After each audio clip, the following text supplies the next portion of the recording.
Great. So I have 11:01 on my computer. What do you have, Kathryn? I have 11:01 as well. Same. Let's get started. Okay, let's get started. So good morning. Welcome everyone to Heartwood Healing Center's capacity building webinar of becoming a stronger sleeper. Both Kathryn and I are excited to spend this next hour and a half with you all. And talk about some sleep and mental health. So our goal is for the webinar to run until about 12:30. We'll see how far we get with that time. And we will leave space at the end to answer any questions that you might have. We have some material we want to get through and some practices. So you can type your question in the Q&A box and we will do our best to get to it at the end. What else do I want to say? It's being recorded so that we can add this webinar to our website in the future so people can access it. Maybe they weren't able to attend today.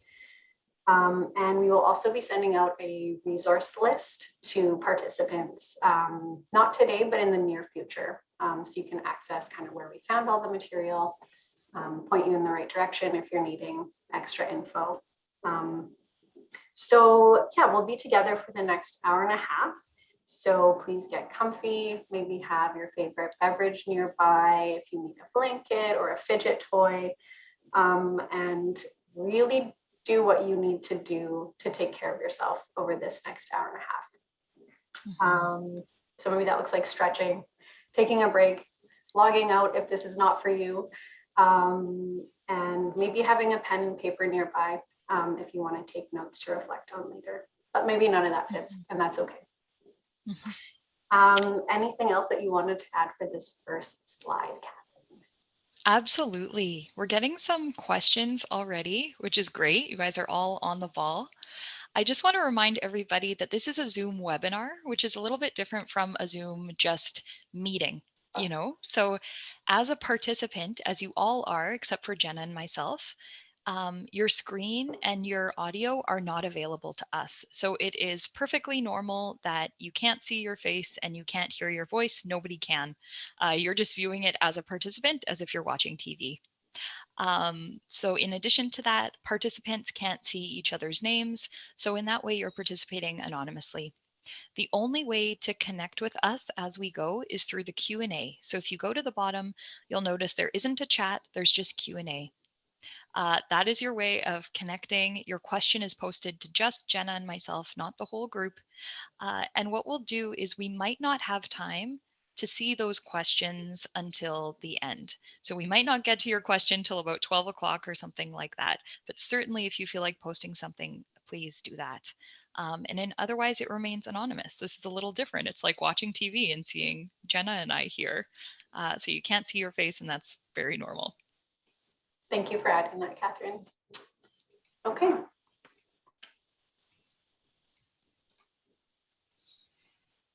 Okay, so welcome here. We want to start with a land honoring. We'll begin by taking just a moment of recognition. So at Heartwood, we are an agency, and we're two people here, Jenna and myself, who work with healing trauma. And we can't talk about trauma without recognizing here the historical and the present impacts of trauma to Indigenous people and lands. Heartwood Healing Centre, the agency we're coming from today, is on the traditional territories of the Anishinaabe, Cree, Oji-Cree, Dene, and Dakota peoples, and the homeland of the Métis Nation. The water that runs through our taps here at our center comes from Shoal Lake, and we're honored and privileged to do our work here and are committed to working towards reconciliation. So thank you for taking that moment of recognition with us. We'll take a moment to introduce ourselves personally. So my name is Kathryn. Some of you might be familiar with me. My background is a Master's of Social Work, and I'm a trauma therapist here at Heartwood Healing Centre. I've been here for about 3 years, and I'm glad to be with you today. Nice. My name is Jenna. My pronouns are she, her. I am also a trauma therapist, and my background is in Master's of Social Work as well. what else can I tell you? I primarily work with young adults, have done groups, workshops. This is my first webinar, I think, though, so I'm excited, a little bit nervous, and will be with Heartwood for 2 years in January, and was a practicum student at Paulford back in like 2017. So that's a little bit about who we are. But what can you expect for this time together? So what is this webinar all about? So today we are going to briefly discuss sleep and its function. What does it do for us? We're going to talk about trauma and how trauma can impact how well we sleep. We are going to, this might be a little bit different for some people. Maybe that's a good thing. We're going to view falling asleep as a skill to be practiced over time. We're also going to explore and practice relaxation exercises together, which are linked to improve sleep. We're going to invite you to practice 2. You by no means have to, it's just an offering. And encourage you to take what fits and leave what does not. So not everything we say is going to resonate with everyone. We're also not experts. So take the gems, leave everything else.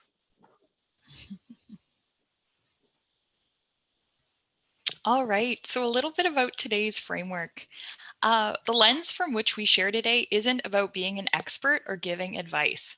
In fact, Jenna and I have both struggled with sleep in our lives, and it is an incredibly common thing.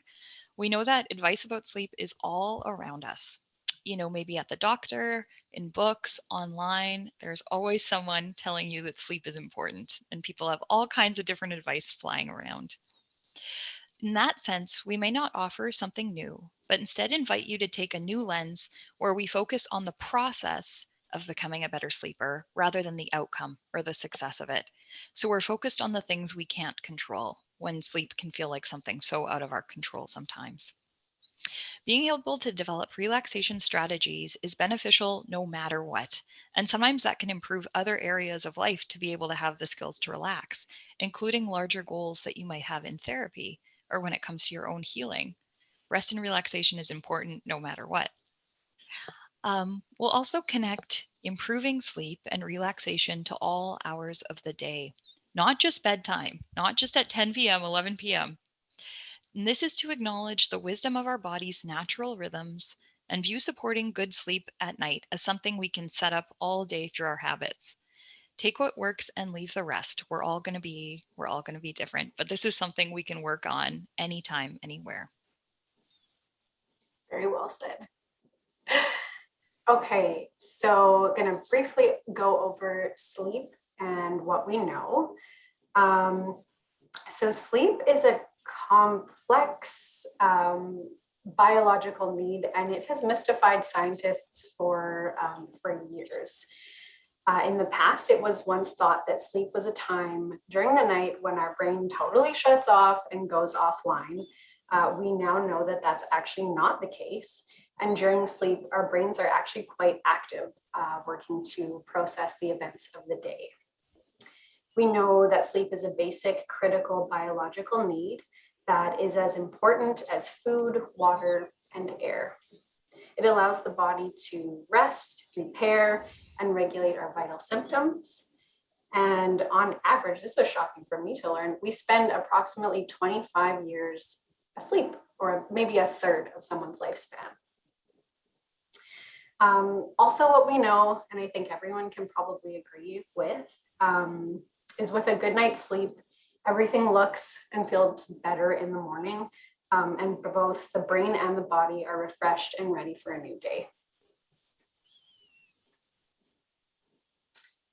Okay, so sleep impacts us from head to toe. I'm hoping this isn't too overwhelming for everyone, but it does impact our well-being. And when I think of how sleep impacts us, I kind of think of that Snickers commercial. I don't know if this is relatable to anybody, but you're not you when you're hungry.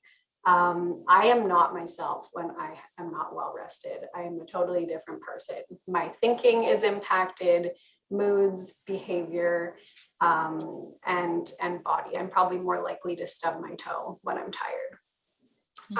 So just a little bit about how sleep does impact us. So sleep can impact our thinking. It can alter how alert we might be, our ability to concentrate and retain information, and then actually remember what we learned. It can impact our moods. So often, as the amount of sleep we get goes down, we can become more irritable and more likely to kind of react to situations instead of being in our window of tolerance and really taking our time to respond in ways which would better serve us or how we want to be acting. We can all maybe relate to getting cut off in traffic and taking it personally, or just kind of losing our temper versus maybe empathizing with what's going on for that other person. Sleep impacts our behaviors or how we are in the world. With less sleep, we might lack motivation, have lower energy levels, our balance can be off, coordination, also maybe lacking wanting to talk to coworkers or friends or just be more quiet, and that's okay, as well as depth perception. And sleep also impacts our bodies and health. So with lowered sleep levels, our bodies become exhausted and are more susceptible to illness and injury. So when we're lacking rest, we're really not our best self. We're going to take a moment to talk about circadian rhythm as the body's master clock. Circa is about, and diem is Latin for day. So it's the rhythm of the day, what happens in about a day's time. All living beings have rhythms that support our functioning. So that's our own internal 24-hour clock. Our circadian rhythms manage different body functions. This includes things like blood pressure, heart rate, metabolism, hormones, everything. These rhythms are shaped by things like light, which is why it can feel so difficult to wind down after spending time on our phones or watching TV. When our bodies were made to wind down in the evenings, many things about our world, our modern world, muddle this, even though we were meant to wind down in the evenings. And so it's important to keep in mind which things are supporting that inner clock and which things are making it more complicated. So that bottom point there, light and food are two of the biggest cues you can give your body to help it tell the time of day. And then tell your body when it's morning and time to wake up, and then decreasing stimulation at night to help your body get a good night's rest. So with that image there too, you get that idea of light from our environment coming in, telling us our brains what time our bodies consider it to be. That's just something about the circadian rhythm. And we're not going to spend a ton of time on phone, device usage and telling people to not use their phones. I think it's really human that and a hard habit to break, but just kind of knowing how or the science maybe behind it can be helpful. Mm-hmm. How trauma can impact sleep. You see that image there of the brain and just insomnia and a whole bunch of other words. This might bring up unsettling feelings. But what we really want to emphasize here is that if we've experienced trauma in the past, our bodies and brains may work overtime to scan for threats in our day-to-day lives. This might make sleep feel like an uncomfortable thing, as it requires us to feel safe. It's hard to sleep if your body's just feeling threatened. And for so many of us who've experienced trauma, we're constantly scanning for threats. That's what's helped us survive. It's very common to experience trouble falling asleep, things like nightmares, interrupted sleep, or even the opposite, so getting too much sleep, as a way to numb out from things that feel overwhelming. So we have a quote here at the bottom from Janina Fisher, who's a leading trauma expert, and she says, "I'm not sleeping because my nervous system won't let me sleep." So again, that nervous system is the part of our body that's scanning for threats. That's its job. And it won't let you sleep if it feels threatened. So Jenna will discuss nightmares later on, but for now, we're here to remind you that trouble with sleeping make perfect sense if your body has been in survival mode for a long time. I love that quote. Janine is so smart. Okay, so this might be a little bit different for some people. Maybe it's not, and you're already viewing sleep this way, right? Or maybe it actually doesn't fit for you at all. That's okay too. But something that Kathryn and I really wanted to emphasize in this webinar is the idea of viewing falling asleep as a skill, a learned skill that we develop over time. So it might be helpful to view falling asleep as a skill the same way we would say, like, learn to ride a bike or cook or even play an instrument, which also means that it's going to take time, a heck of a lot of patience, compassion towards ourselves, and a willingness to continue trying even when the outcome may not be working in our favor. And Kathryn said this before, but I'm going to say it again too. This involves practices that happen throughout the day that work towards having a restful sleep. Supporting sleep does not start at 10 p.m. after our favorite Netflix show ends. It starts right now and is happening all throughout the day. Mm-hmm. Anything you wanted to add for that slide, Kathryn? No, I think we're just going to really get into it going forward. Okay. So what can we do? We're going to start with daytime, like we've mentioned.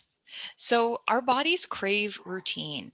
This includes regular wake-up times and wind down times, as well as likely eating and outside time and exercise times. We know that routines are so important for all of us. For example, healthy parenting involves a lot of developing routines with children. You hear parents in healthy parenting talk about bedtime routines, meal routines, bath routines, things like that. In the same way, we as adults also need routines and consistency in order to feel safe. And this safety is important for not only sleep, but healing and improving our mental health. Going back to the idea of the circadian rhythm, our internal clocks, getting time outdoors and sunlight on a routine basis can be really beneficial. So even things like, it's 11:19 right now. Maybe I'm not thinking about sleep, but maybe I am managing my caffeine intake or making a point to go outside after I eat my lunch just to get a little bit of sunlight to limit my caffeine. Those are both daytime things that can really set me up for a better night's sleep, even if sleep is hours and hours away. Going back here to that initial framework of today's webinar, I'll add that being gentle with yourself is really important. Struggling to sleep can bring frustration all on its own, but it doesn't ultimately help. Sometimes it can make tough patterns worse. And if you feel really alone while trying to sleep, beating yourself up can only contribute to more suffering. So trying to focus on soothing and relaxation can have benefits for the brain and the body, even if you can't control whether you ultimately sleep or not. So those are some couple things for during the day. I'll also say, I know, especially this time of year, it can be pretty gray outside and can have an impact on people's well-being. So I don't know if you see this bright light that's coming into my face, but I have like a happy light if we aren't able to get outside and have that natural sunlight. Mm-hmm. Okay. Something else to consider, and again, these are just suggestions, is finding and creating an environment that works for you. So maybe darkness works for you when you are winding down to go to sleep. It does trigger the brain to slow down and produces melatonin. But for some people, darkness feels like a threat. It doesn't feel safe. And so having a nightlight actually feels a lot safer. I wrote down noise because it can kind of go, a variety of different ways. Some people like it to be very quiet and need that quietness to be able to relax and and rest. Other people, silence does not feel good, and maybe it, like a white noise machine or some bilateral sounds is a little bit better. Just some information on room temperature. So finding what works for you. Maybe you like it colder, warmer, blankets, adjusting the temperature. I don't know if we have any plant parents who are watching. I have become a plant enthusiast lately. This may or may not be interesting to you, but some plants that help with sleep, lavender helps to reduce blood pressure and heart rate. Snake plants help to improve air quality. Peace lilies help to increase humidity. Aloe plants make oxygen at nighttime. An Erica palm, I think I'm saying that right, removes toxins from the air. And English ivy plants combat damp environments. So if you're looking for a new plant, there are some that can help with sleep. Also, taking into consideration, how do different colors affect you? Do they make you feel calm? Do they bring about different emotions? So having more colors that help with relaxation, serenity, relaxation in your sleep space. If anyone is familiar with a coping box or a sensory kit, basically what that is a container that has all these really good things that help us. They're all in one place. So it could look like your favorite tea. It could look like a stress squishy. It could look like scents that you find calming, a favorite treat, a notepad. It's all in one place so that you can access it really easily. And so sometimes what I suggest to both myself and clients is to have that near your bed in your sleep space so it's easy to access. Again, we're not going to go too much over this, but just limiting, we'll go back. When we're on our phones and devices, finding ways also to make your sleep space as comforting and as safe as possible. And that's going to look different for everybody. So really finding what works for you. Calming scents, having those, maybe it looks like candles or a diffuser. My favorite scents would probably be green. What is it? Anyway, I like patchouli. I would say patchouli.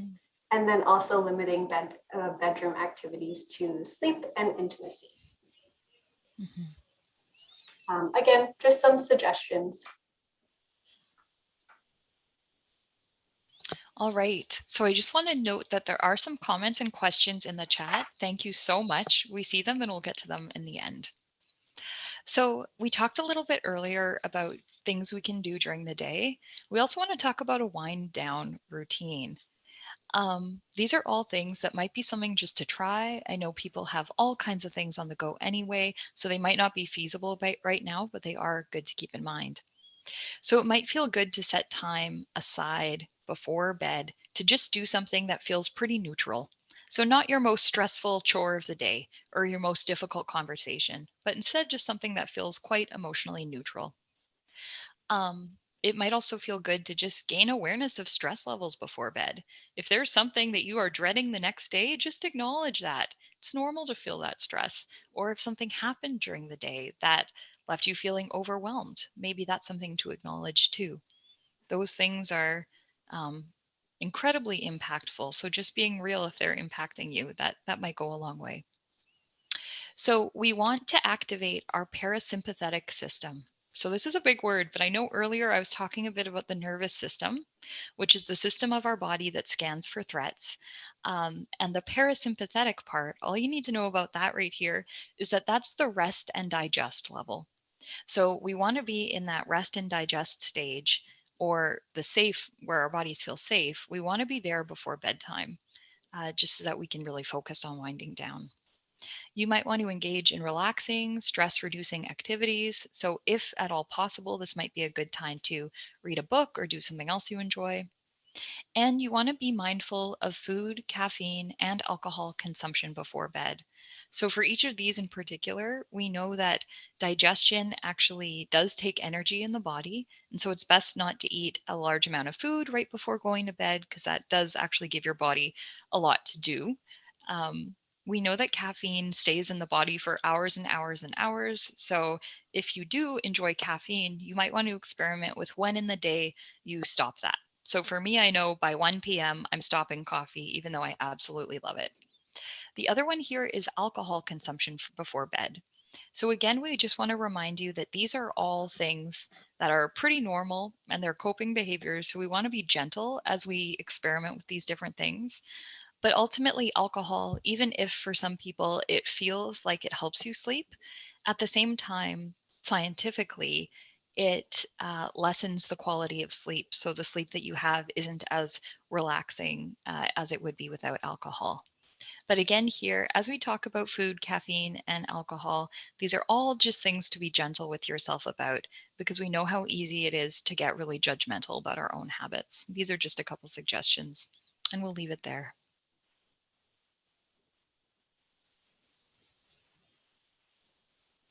Kathryn, was this you? Yes. Okay. So we have a bit of a quote here. This is a quote by Siegel, and from his work, The Science of Deep Sleep in 2020. It says, you can make mindful choices about what time to exercise, how much caffeine to drink, and how many YouTube videos to watch before bed by asking yourself whether these activities will support your sleep. So here he's really with us on this sleep is supported all day type of thought. You know, he's helping us out here. What we're saying in this workshop is that it is not your fault if you struggle with sleep. Not at all. Hopefully, we made that clear when we talked a little bit about the connection between trauma and difficulty sleeping. We recognize that there's numerous factors that can impact the quality of sleep, and that working on sleep doesn't account for the stressors and hardships going on in life anyways. A lot of these suggestions would be more doable in a perfect world, but we know that you likely have other things going on that deserve your attention too. What we are proposing is that there's different ways within our control that we can implement to increase our chance of having a better sleep.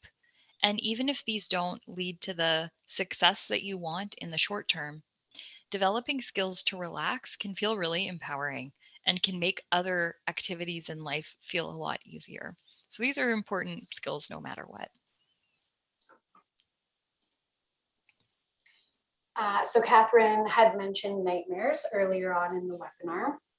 And I think I just would just like to normalize that it is quite common for people who've experienced trauma to also experience nightmares.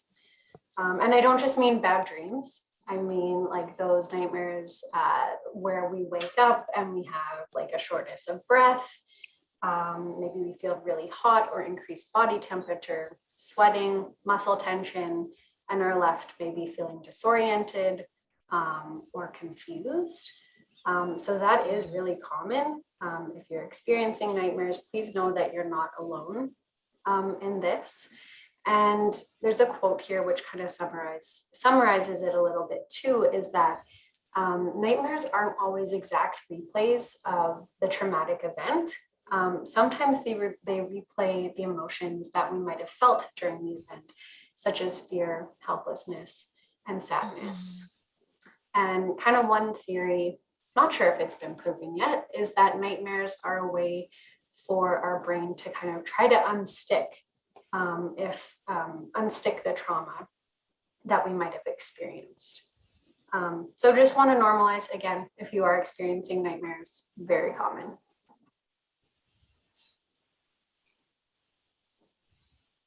And so some suggestions on what we can do if we've experienced a nightmare, a bad dream, or just woken up really unsettled. So one thing could be to recognize, hey, I just had a nightmare, right? Like accepting and validating that experience for ourselves. Yep, that was really scary and unpleasant, and that was a nightmare. Maybe it looks like orienting to the here and now using grounding and relaxation.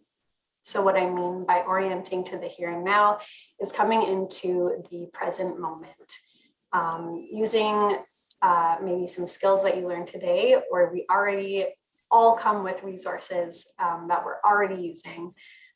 Maybe it looks like looking around you and noticing 5 things you see, 4 things you can touch, 3 things you can hear, just really engaging in the senses.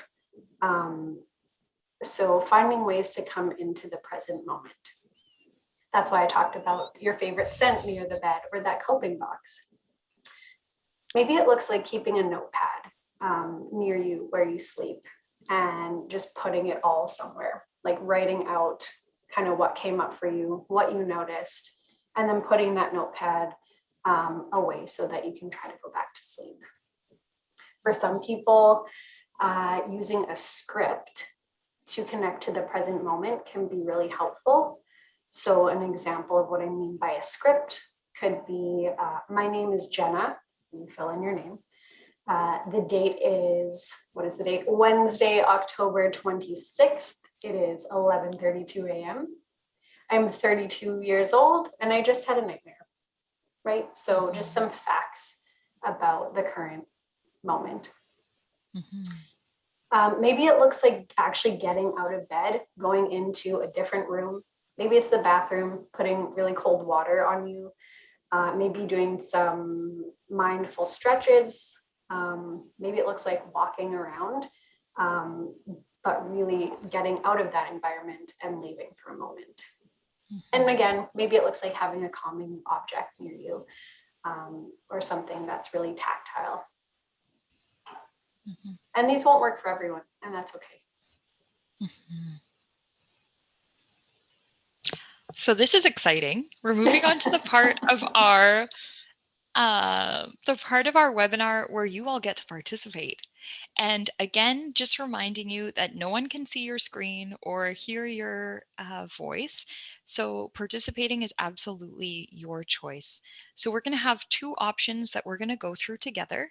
And then we're going to address some of the questions that we have. You're invited to keep asking questions, and then we'll be done for the day. So we're just going to get started with the first one. If you're ready, Jenna. I'm going to mute myself just so you don't. Okay. Jenna, can you change the slide? All right. So we're going to do a very small aspect of one. We're going to sample one aspect of what you might be familiar with as progressive muscle relaxation. Sometimes this involves scanning through the whole body and tensing and relaxing different groups, different muscles to aid in a sense of relaxation.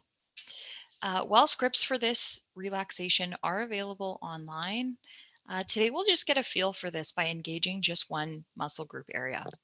Jenna was sharing with me a fun fact earlier that she had looked up, which said that a lot of the times soldiers actually do progressive muscle relaxation because they're often required to sleep in distressing places or in unfamiliar circumstances, like sitting up. So soldiers apparently, I don't know this personally, but she was just sharing with me this fun fact that soldiers use this type of activity to engage their body in relaxation. So while this would be done with a series of body parts, starting likely from your toes and working all the way up to your head and your face, today we're just going to get a feel for this by engaging just one muscle group area, the arms. So I'm going to back up in a moment to show you what I'm doing with my body. What we're doing is called the superhero pose. And please join me if this works for you and your body at this time. This is going to just give us a little sample of what it's like to relax our muscles purposefully and with intention. So first, just as they are right now, also this is beginning the participation part, so just bear with us. So everyone who wants to, just as they are right now without moving, notice the sensations in your hands, arms, and shoulders. You might want to close your eyes for this just for a moment. Just notice any feeling in your arms, hands, and shoulders. Notice if they feel tight, if they feel tired, if they feel neutral, or anything else. And now, if it feels comfortable for you, starting now, make 2 tight fists. Hold your fists as tight as you can. You can open your eyes. Make those fists as tight as you can, as tight as you possibly can. And now, keeping those fists held tight, extend your arms out. I'm not sure if you can see mine. Extend your arms out straight in front of you, maybe slightly pointed down, like a superhero. And feel the tension in your shoulders, upper arms, forearms, and fists. Continue to squeeze your muscles tight as you keep this pose as tight as you comfortably can. You might be noticing some fatigue already. Focus on engaging all of the muscles in this area in your body. Check in again. Hold those fists tight, the forearms, the upper arms, and the shoulders. We're going to hold here for 10 counts, and then we'll all release together. So counting down, it's 10, 9, 8, 7, 6, 5, 4, 3, 2, 1, and release now. Dropping your arms, opening your hands, letting them fall in your lap. So once again, maybe close your eyes here and notice the sensations in your hands and arms. You might notice shifts since before the exercise began. You might notice more of a sense of calm. It might feel good to just drop your arms by your sides, letting them relax. This is a small version of what might happen with longer progressive muscle relaxation exercises that would be designed to relax and lead you towards sleep. So that's just one little example there. Something to practice, tensing your arms or tensing whatever muscle group feels good to you, tensing it and then relaxing. And that's just an example right there. So if you participated, thank you for playing along. Thank you for joining me. And that's the kind of thing that would be done, starting with the feet and moving all the way up to the head in a larger progressive muscle relaxation. So thank you. I'm gonna guess too, Kathryn, that like you can find audios of this maybe on like Spotify, YouTube, to guide you through it, different apps probably too. Absolutely. If you go to YouTube and look up progressive muscle relaxation and you're in a calm space where you can lie down or something like that, it would certainly be something to try if you're curious. I do this one too with clients sometimes, of like wearing our shoulders as earrings and hold, and then letting it go. And there's such a difference, or you realize how stressed and tense you were before. Thank you, Kathryn. That was wonderful. I feel more relaxed.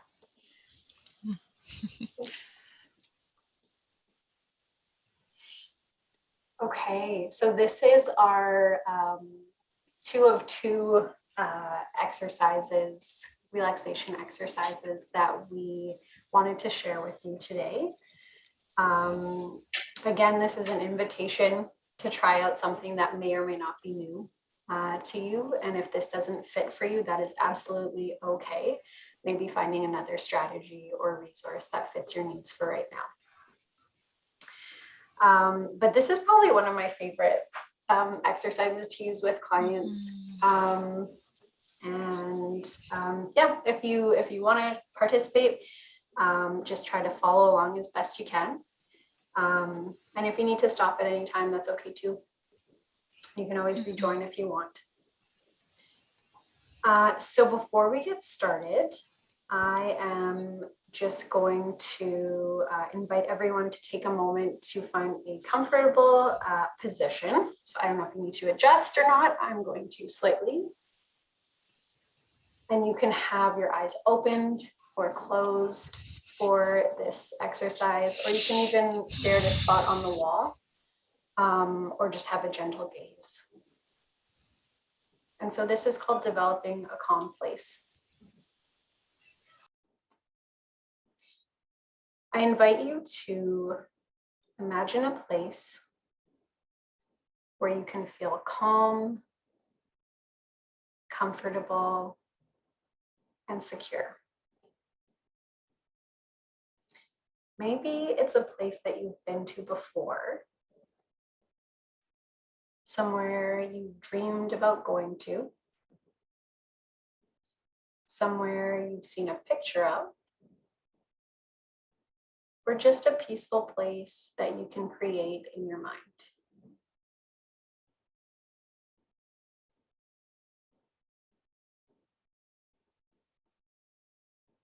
So once you have it, I invite you to take a look around you in that place.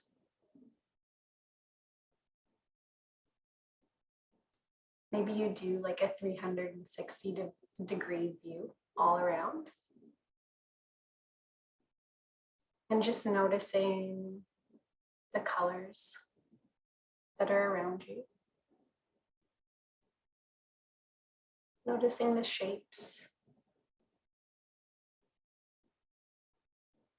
And anything else that you notice there.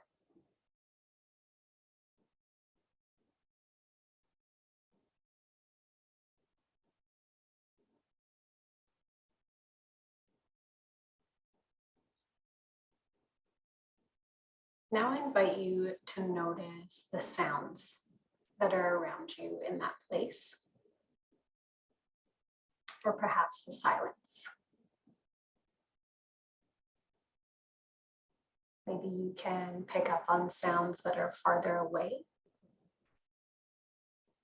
and those nearer to you. Sounds that are more noticeable and those that are more subtle.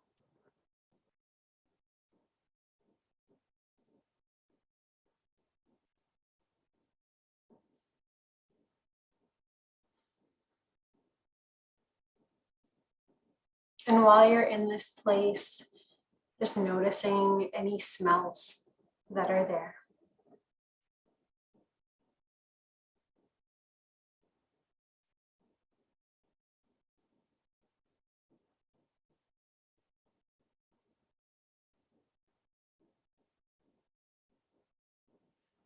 And next, if you can, I invite you to bring your awareness to any sensations that you notice in the body.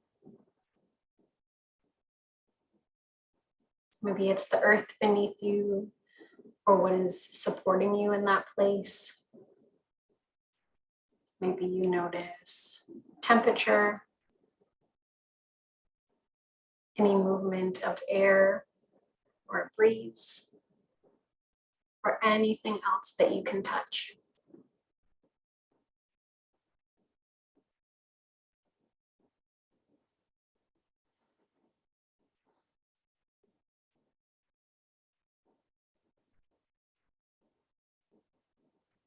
Maybe while you're there, if you have your favorite snack or beverage with you, it can really focus on the taste of that.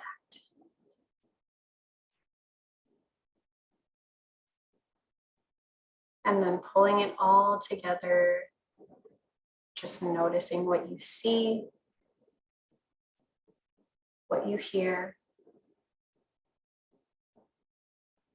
what you smell, what you feel, and what you taste. And just soaking in all of those pleasant sensations in your body.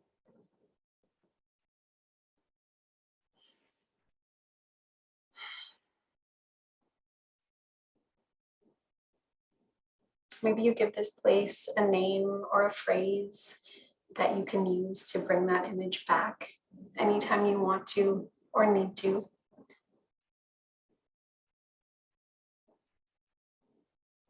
And you can linger here a little while longer if that feels good to you. But there's absolutely no rush.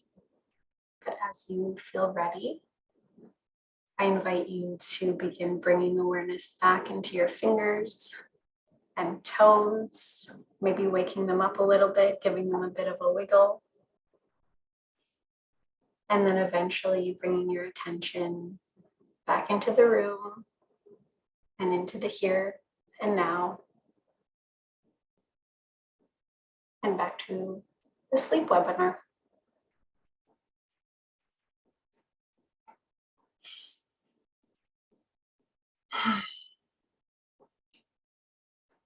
I'm going to stretch a little bit. I don't know if other people need to stretch after that, just to kind of come back slowly. But if that exercise worked for you and it felt like a really good fit, you can also find different variations on YouTube, Spotify, different apps, if you want a more guided version.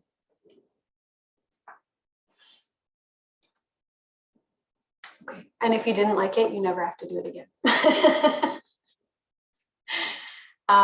So we are just kind of coming to the end of our webinar, and just want to leave you with a couple things to keep in mind. So we cannot force our sleep as much as we might want to.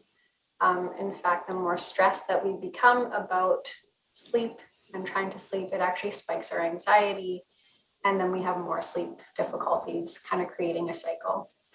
And so Kathryn said it before, but that's why it's so important that we find ways to rest and relax and find calm throughout the day, not just when we're ready for bed at like 10 p.m. or whenever your bedtime is.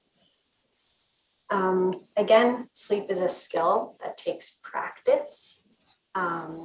Just like with any new skill, it takes patience, open mind, maybe some creativity, and willingness to not always get it right. It's more about the process versus the outcome. And Kathryn mentioned that several times before. As always, be kind and gentle to yourself when you're doing anything.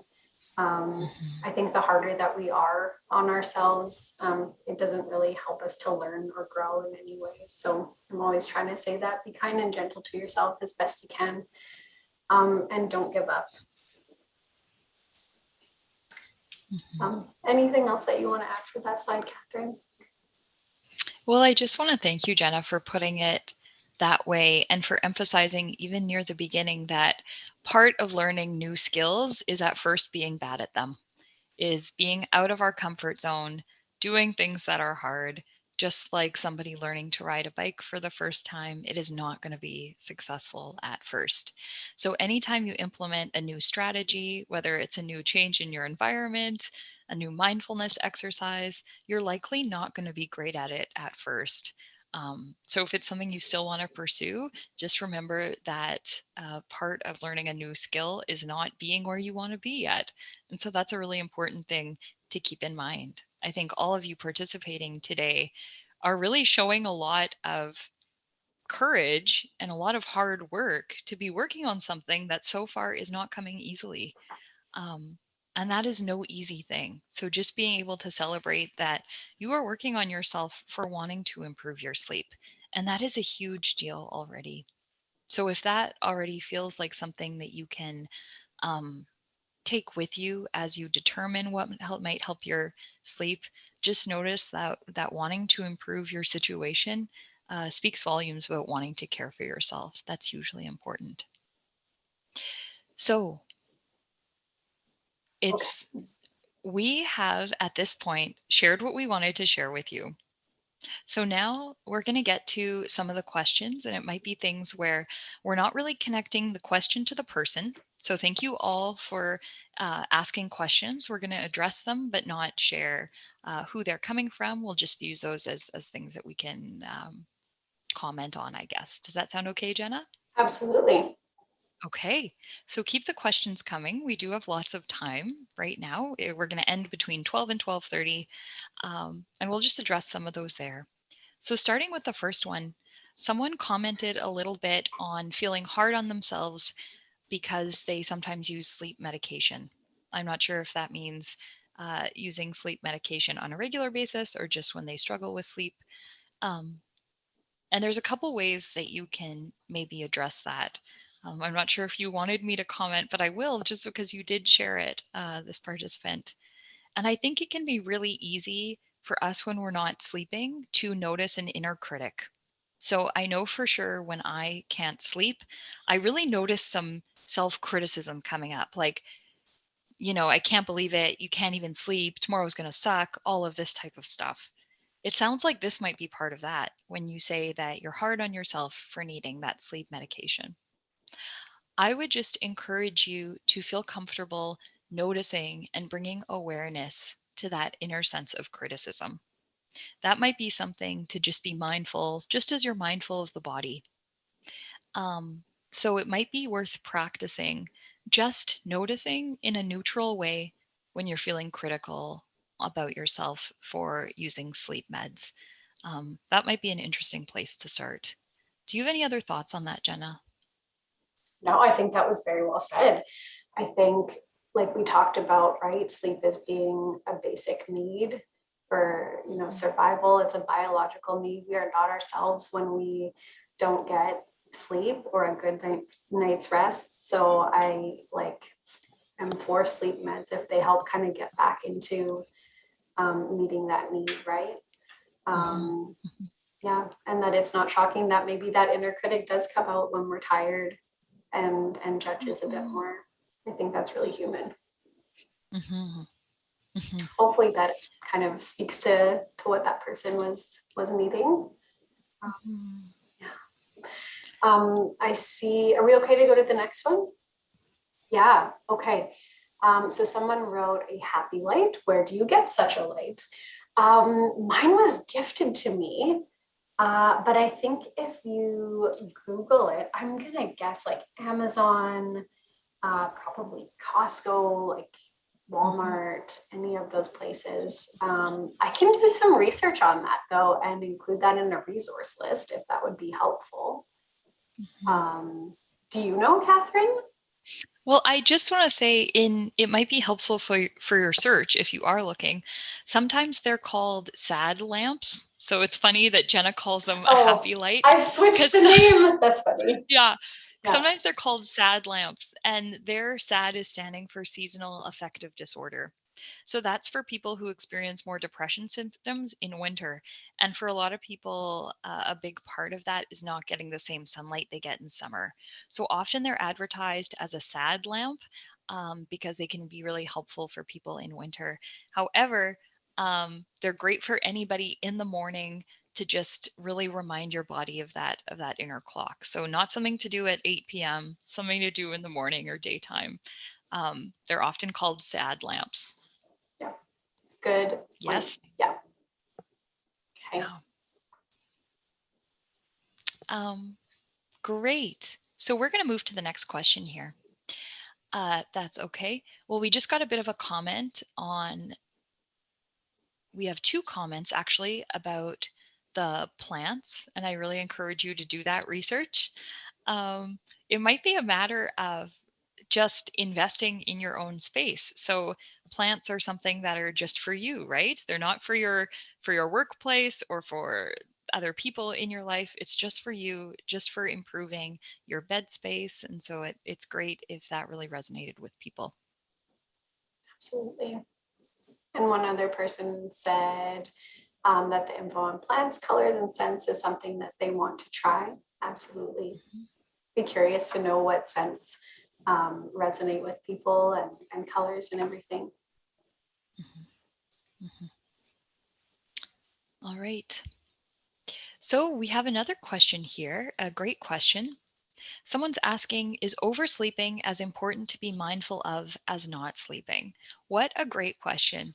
It's funny how these two things are connected and they both have to do with our nervous systems and our bodies trying to feel safe. For a lot of people who oversleep, that is a different way of the body trying to feel safe And when we talked a little bit before about the nervous system, for some people, they feel, when their body is threatened, they go into that guard up type of feeling. They become quite active, even just mentally, which can make it hard to sleep. However, there's a different stage of the nervous system, or a different area of the nervous system, where we end up more zoning out or numbing out. And part of this can be oversleeping. So, in the same way, your body is noticing a threat, and its way of dealing with that is to just kind of push it away, zone out. And that zoning out might look like sleeping. I would say, in terms of this oversleeping, it would really depend on other things going on in your life. So, some of us, we're all different. You might just need a lot of sleep, and that might be perfectly normal.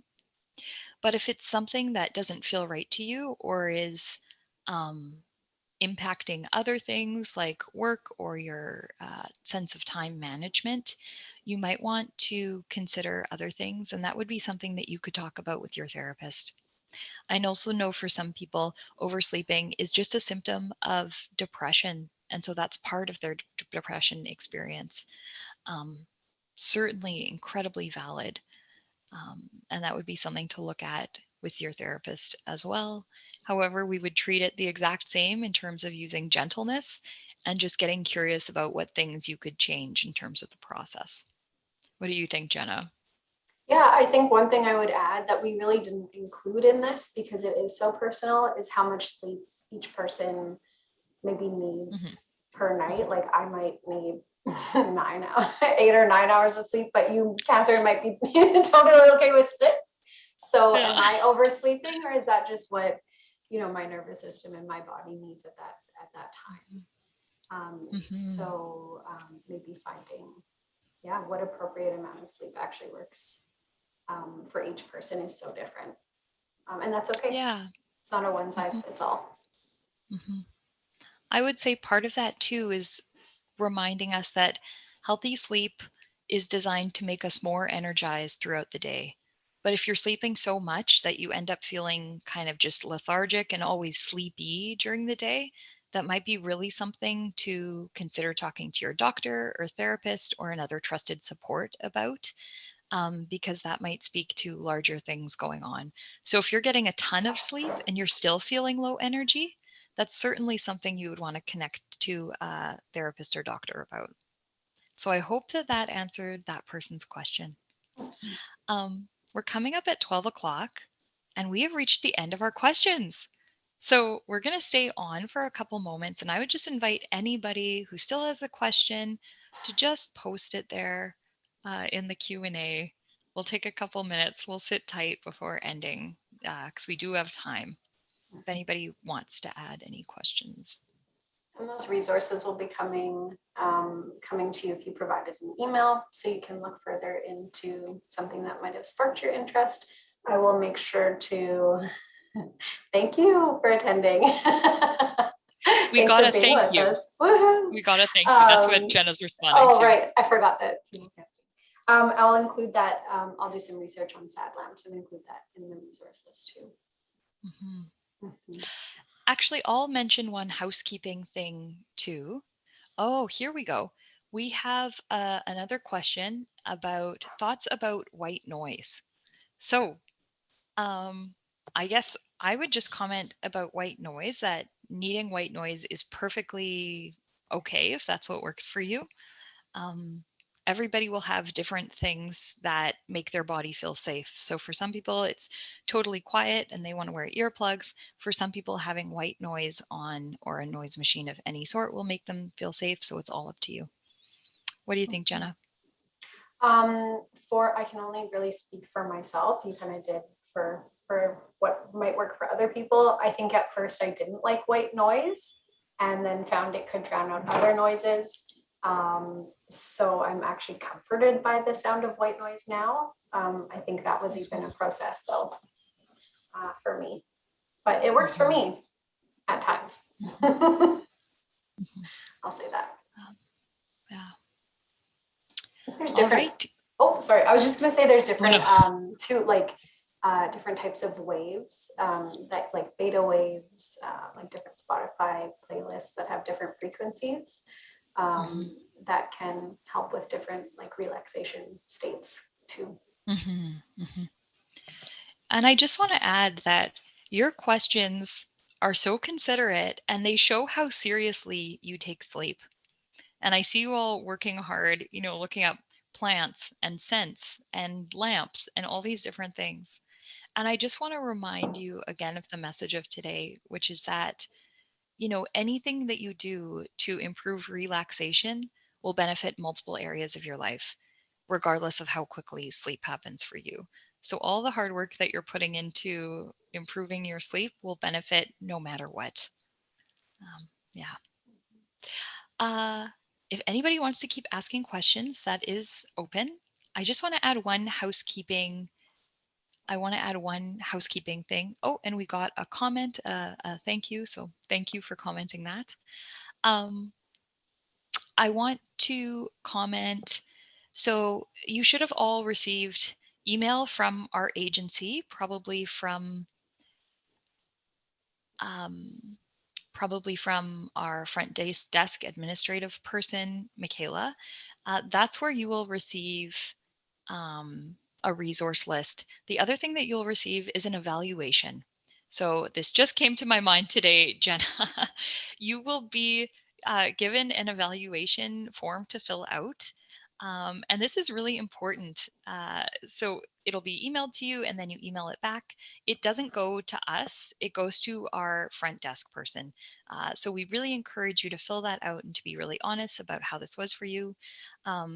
Taking time to get that feedback is so important to our agency because we do this stuff for free and it really helps us determine what kind of webinars we'll offer in the future. So we really appreciate your help with that kind of thing.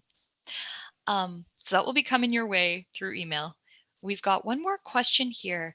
Looks like someone's saying, can you play meditation music to relax to sleep? Absolutely. If that's something that works for you, if you enjoy meditation music or meditation, I guess, playlists, anything like that, if that works for you, absolutely do that. Give it a try. Anything else about that one, Jenna? I've heard of people too listening to really boring podcasts to fall asleep. And that works for them. So it's really like experimenting and finding what fits for you. Yeah. Yeah. Good Absolutely. question. Really good question. So we will just take about one more minute right here. So I'm looking and it's 12:03. If you still, it's 12:04. So if you still want to ask a question, we'll go till just 12:05. So you have one more minute to get in any questions that you would like us to address here. Yep, we'll stick around for a moment. I love this image. It's so cute.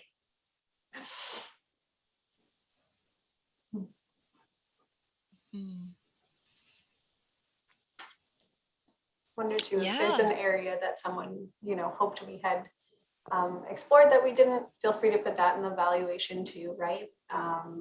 It just helps us to make a better webinar for participants. So. We have one more question. This will be the last one. Are there foods that help with relaxing or sleep? I think that there is some research on this. You can Google it. But I know that meeting your body's food needs on a regular basis will improve sleep. So paying attention to your hunger cues, keeping in mind listening to your body when it's hungry and full, that will help you sleep because your body has less to do. It's not as worried about conveying to you the message, I'm hungry or I'm full. So with that in mind, it's best not to be too full or too hungry before bed, because otherwise your body will keep you up, reminding you that you're too full or too hungry. So I would say whatever works for you. Trying not to eat a big meal before bed, but at the same time not being hungry either. And then other than that, I'm not sure which foods. I think it would be individual to each person. Or you can, that's certainly the kind of thing that I'm sure there's some online resources about. Yeah, there's absolutely advice out there. Like I know for myself, I can't eat pizza before bed. It gives me nightmares. That is a fact. I know. I don't know. So I know that is my don't eat before bed food. Ah, But maybe you my could, Kathryn. Mine is probably like too much sugar or too much dark chocolate before bed, because like dark chocolate has some caffeine and sugar is certainly energizing. So too much of those before bed, maybe not for me, but I don't really follow that. I'm gentle with myself. If I'm eating birthday cake before bed, that's totally fine too. It's all a balance. Yeah. So we are going to leave things there. We have it here. Thank you and good night. Thank you so much for being a part of our webinar today.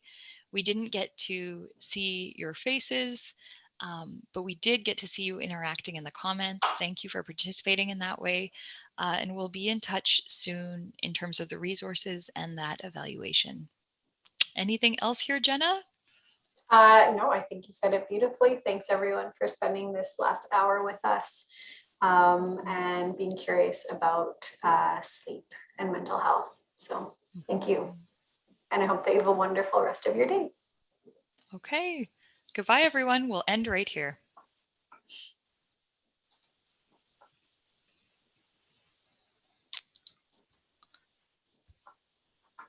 Hey, do you want to stop recording? I do.